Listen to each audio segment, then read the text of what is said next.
Have you ever found yourself mindlessly scrolling Facebook, Instagram, or TikTok while you're supposed to be at work? Or maybe you are shopping online for your weekend getaway, or maybe you're just binging your favorite Netflix series. If you have, you're not alone. This is something of a new phenomenon known as cyberslacking. Today, my partners and I are going to define, explain, and apply our knowledge of cyberslacking and hopefully leave you with some more information than you arrived with. Andrew Venancio and myself are students in a communications course, and we've spent many hours really researching and diving into details and different aspects of cyberslacking and how that affects employers and employees alike.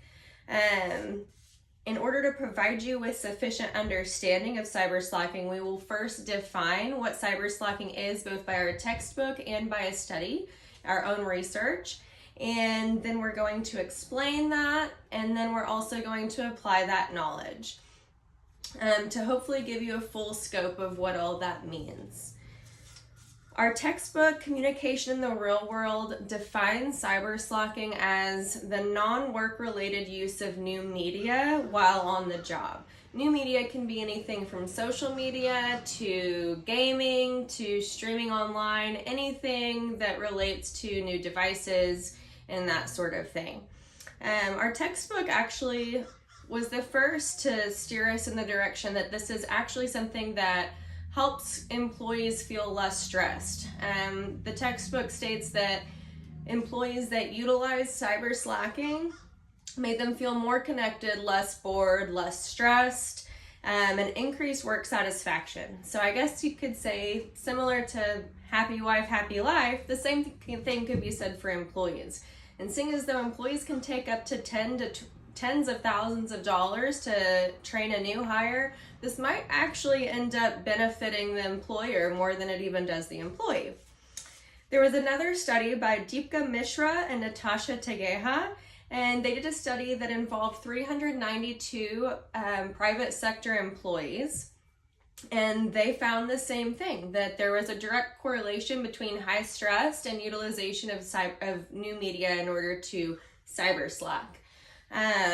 They found that this was used as a coping mechanism and a way for employees to de-stress while on the job. And I think as long as it's within reason, it seems to actually benefit employees and therefore employers. Next is going to be Andrew and Venancio. They're going to go and explain and then apply that knowledge for you. I can also attest to the use of cyberslacking as a coping mechanism or a way to distress. I am a firefighter and I typically work in a high-stress environment. I am helping people in stressful circumstances on a daily basis. When I start to feel too overwhelmed, I'll give myself a moment to my phone once we're back at the station or have some free time. This allows a degree of mindfulness that I'm able to sound out the noise for just a moment to catch my breath. Then, once I am recentered, I'm ready for the next emergency. I also use cyberslacking as a tool to make my mind off things, and I call it my break time. Mostly, I use this method when studying or doing schoolwork. I tend to study anywhere from 30 to an hour at a time, and once that is completed, I'll give myself 15 minutes to cyberslack, as we have talked about in our presentation. This helped me reset my mind and tackle whatever I am trying to accomplish with a fresh mindset. Once my cyberslacking has been appeased, I am ready to study and or do my schoolwork with a purpose once again.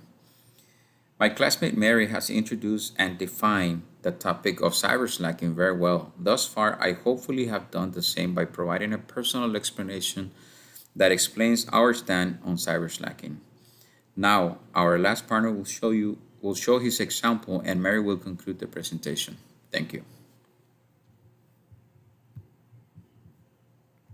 Today we'll be taking a look at an Office Space clip.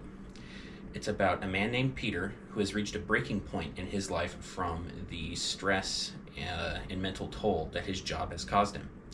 So whenever he shows up for work, majority of what he does is cyberslacks and just refuses to get any work done. Try to observe in this clip that I'm about to show you how calm and collected Peter is until he is presented with a work-related conversation.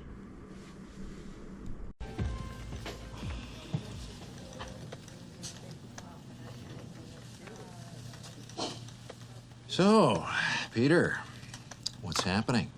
Now, are you going to go ahead and have those TPS reports for us this afternoon? No. Yeah. So, I guess we should probably go ahead and have a little talk, hmm? All right now, Lundberg, I'm kind of busy. In fact, look, I'm gonna have to ask you to go ahead and just come back another time. I got a meeting with the Bobs in a couple of minutes. I wasn't aware of a meeting with them. Yeah, they called me at home.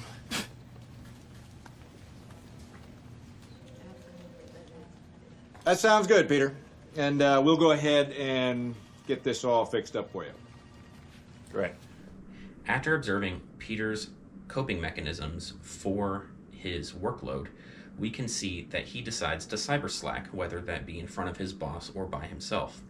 Now we'll take a look into how these aspects of cyberslacking apply to the movie clip. We can see how Peter's demeanor and his calmness are removed when he's presented with a work-related conversation from his boss. And then he decides to exit scene to remove him from that situation. Now, while this is beneficial to Peter, this also is a negative effect to the company and his work ethic, which can then lead to the termination of the employee.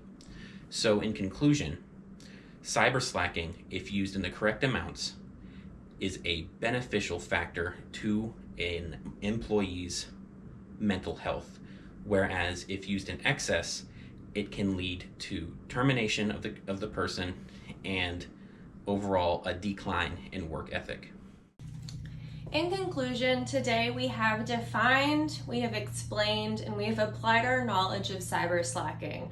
And we hope that you enjoyed our presentation and that next time you feel guilty for cyberslacking, you actually recognize that as taking care of your own mental health and give yourself some grace. Thank you.